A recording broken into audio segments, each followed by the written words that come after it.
How long are you going to let this con man walk around town? Be careful, son. I can sue you. I don't intend to sit here and be insulted, Sheriff. If your people don't want my help, I can go elsewhere. Now, wait a minute, Mr. Trump. You don't talk for the rest of us. Since the sheriff wouldn't stop Trump, Hobie had to find somebody who would. Do you hear about Trump? Yes, sir. What are you going to do about him? What do you want me to do? Stop him. Now, there's nothing in the world could change their minds. And anybody who tries to could end up getting hurt. They're not going to listen. Well, there's got to be some way to stop him. Well, if there is, I don't know it. It's funny how a big lie can make us all kids again. Hobie had checked the town. The people were ready to believe. Like sheep, they ran toward the slaughterhouse. And waiting for them was the high priest of fraud. I am the only one. Just me? I can build a wall around your homes that nothing will penetrate. What do we do? How do we save ourselves? You ask, how do you build that wall? You asked, and I'm here to tell you.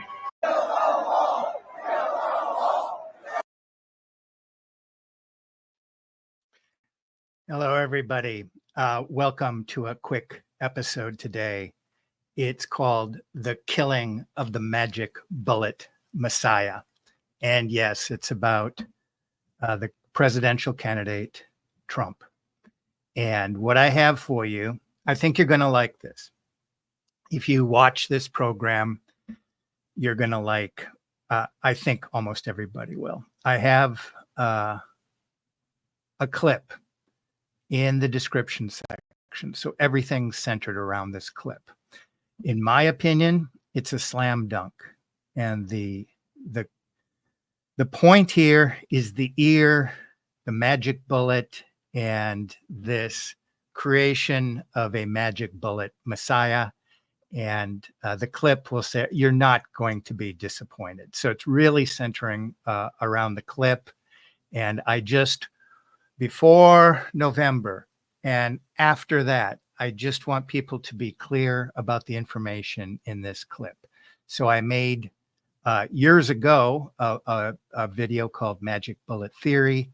I made one, I believe it was July 13th, 2 days after the event, because I just wanted to be on record and saying what I thought would happen. And I said there's two standards of this. If this were in a criminal or a civil court, one is beyond a reasonable doubt, and the other is preponderance of evidence. So I want you to be the jury today in watching the clip. It's actually a short documentary that's down in the description. I encourage you to take some time and relax and really listen and get set in your mind. So I almost titled this The Killing of the King and the Birthing of the Magic Bullet Messiah. So the documentary kind of takes place. It's really two things. The killing of the king is an esoteric concept. And that's the idea when you kill a king, usually the powers that be, the money powers come in and usurp that power or that space in the minds and hearts of people. And I believe the world has been experiencing this. The leaders of the world are usually, I believe, selected for really their incompetence. And it's really, there's this feeling as we're waiting to enter a new age that everybody's just exhausted by what's been presented for us in terms of leadership. So I think there has been this kind of massive, in terms of the spectacle and the images presented, are really a killing of the king in 1,000 different faces in the age that we're living in.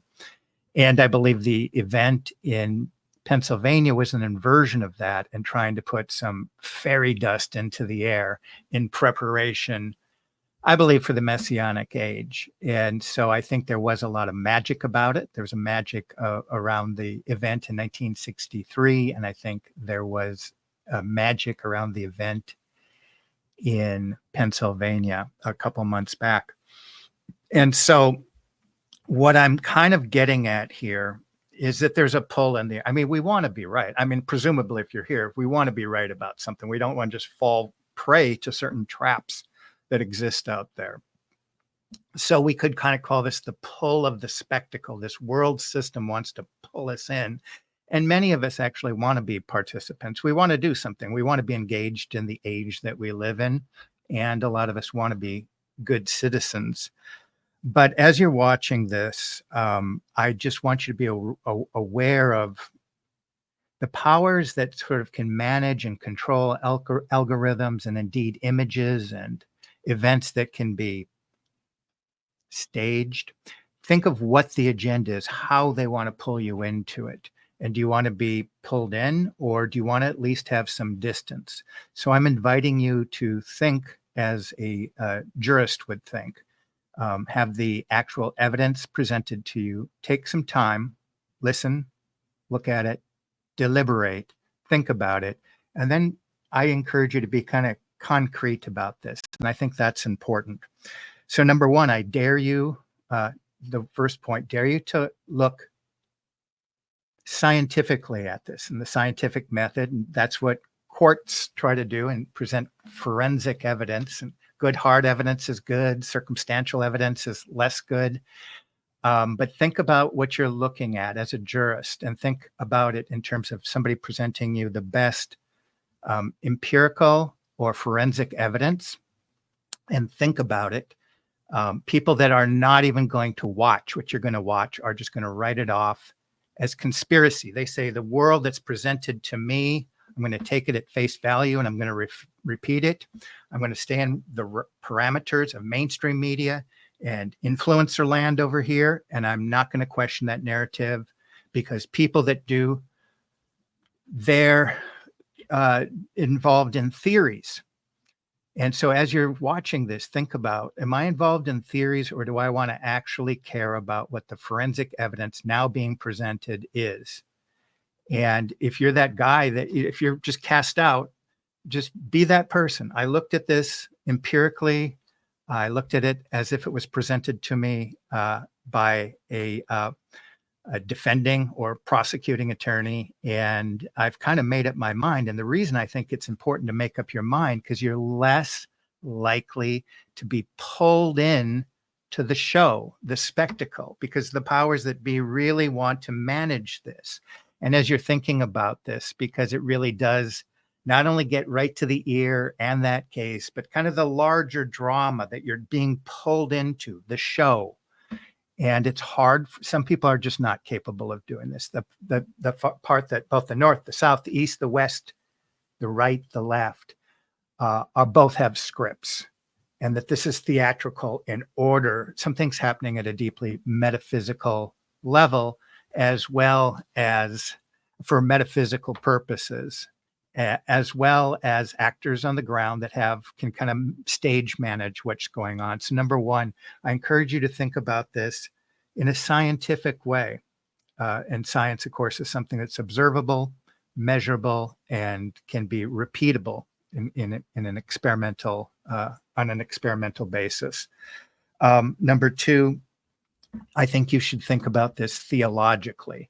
If you buy into so many influencers repeating the story that something magic happened and it must have been from the skies or from God, and he's not a perfect person, but this was meant to be for some reason.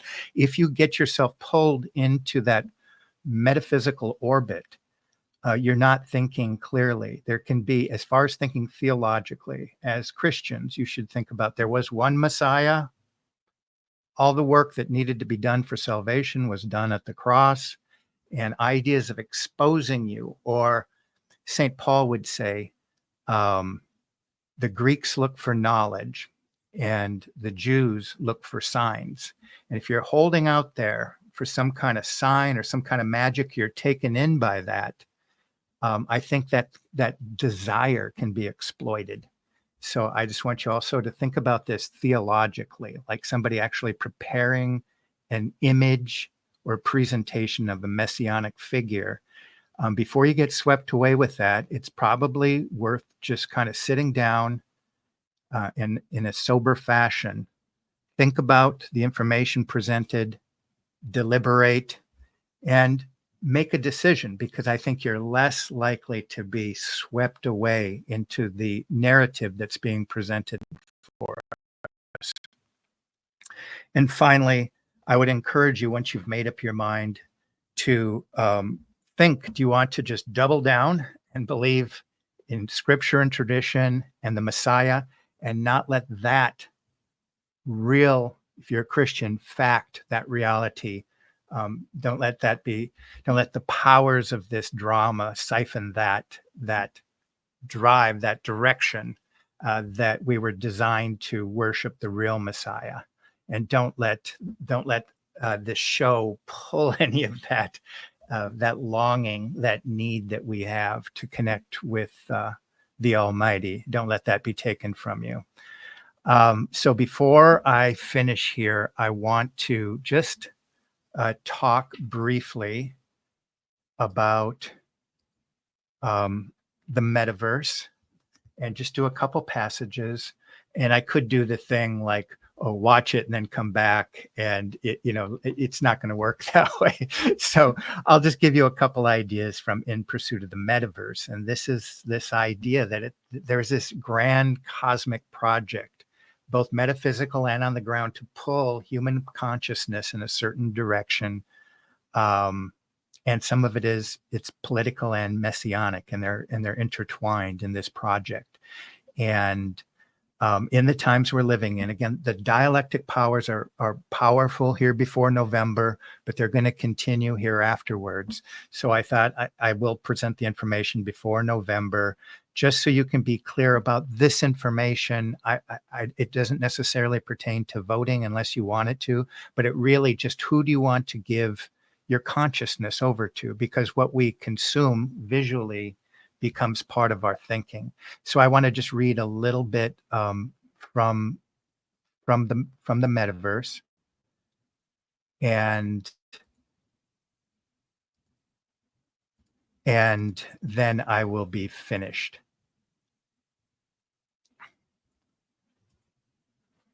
Okay, I guess everybody can see me. Here we go. So what we're talking about here is the idea of, sometimes I'll use the word spectacle.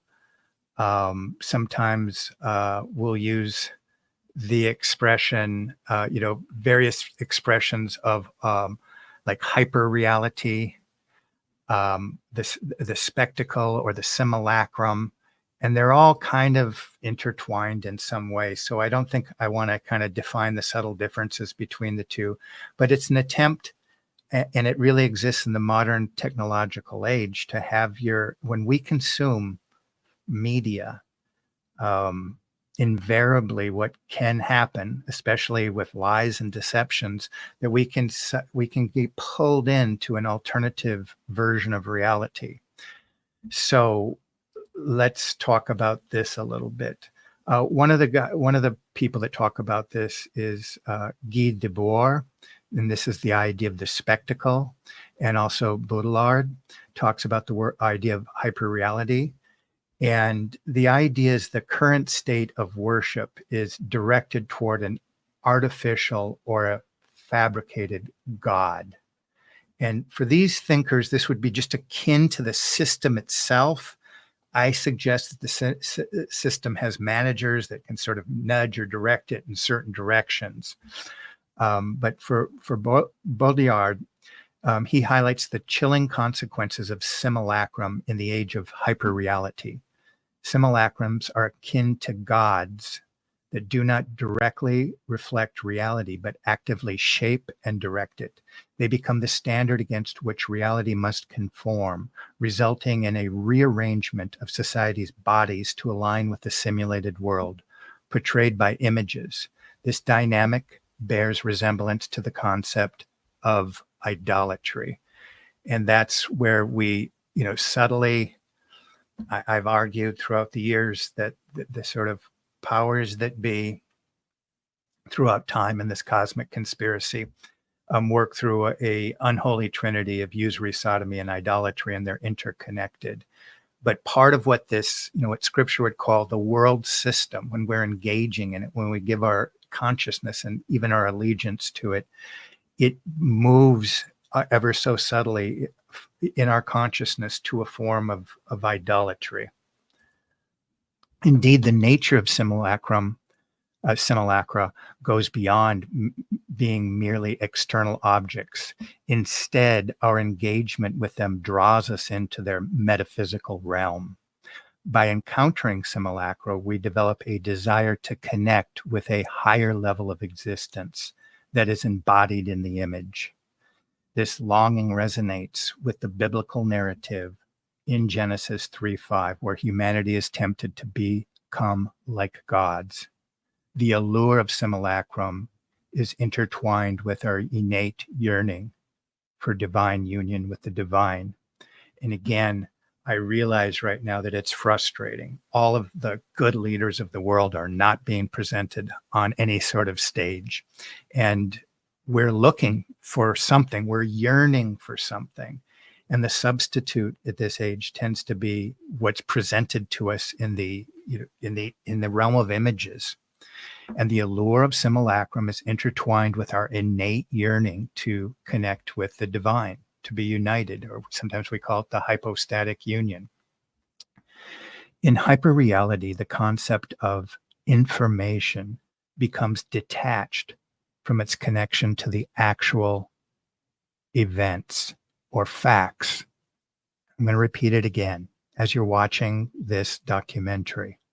In hyperreality, the concept of information becomes detached from its connection to actual events or facts.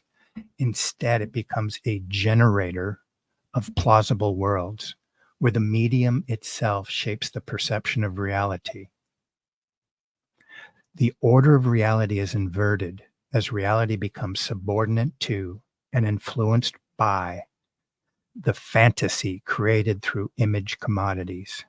These image commodities, rather than facts or truth, become the primary reference point around which reality must conform.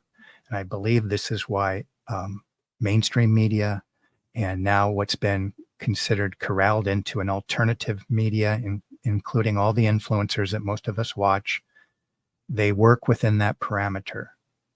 And they don't challenge the narrative.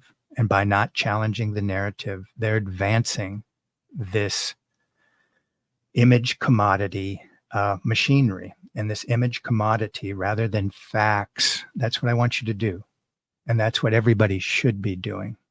But there's been a language called conspiracy that you know about so well.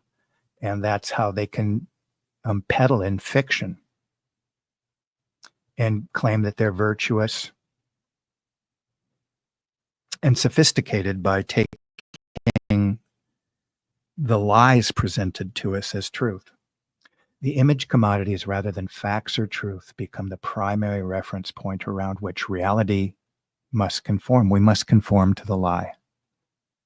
This dynamic perpetuates a form of idolatry, as the simulated world of the metaverse takes precedence over genuine experience of reality, or simply the facts. Indeed, the consumption of image commodities in the context of the metaverse or the simulacrum can be seen as a form of idolatry, intertwined with feelings of frustration, helplessness, and alienation in the real world. We seek to transcend our circumstances through the consumption of these images, hoping to find a sense of fulfillment or escape from the limitations of our material existence. The metaverse, or we could call it the simulacrum, with its promise of higher experience, that yes, this sort of crazy narrative about being missed by a fraction of an inch, it must be from above.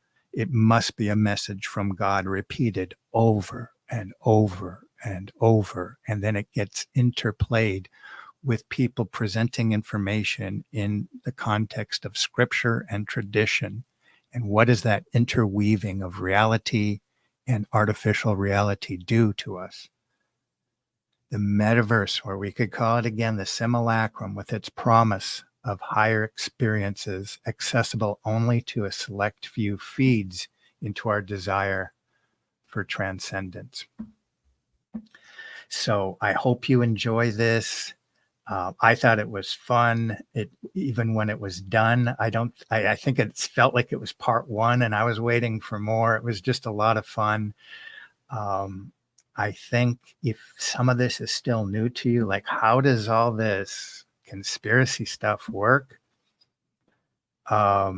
One of the things is you're going to find the same bad actors, the usual suspects, have their hand in everything. So the magic bullet in the Kennedy case is the same bad actors that have their hand in the current events that are going to direct whatever the results of the election are into the next phase of, I'll call it human organization, human social organization.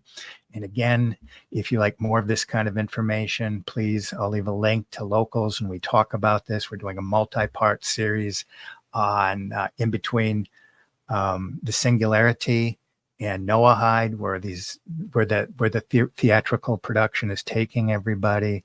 We're doing a little bit more on Satanism. We're probably gonna finish that up today.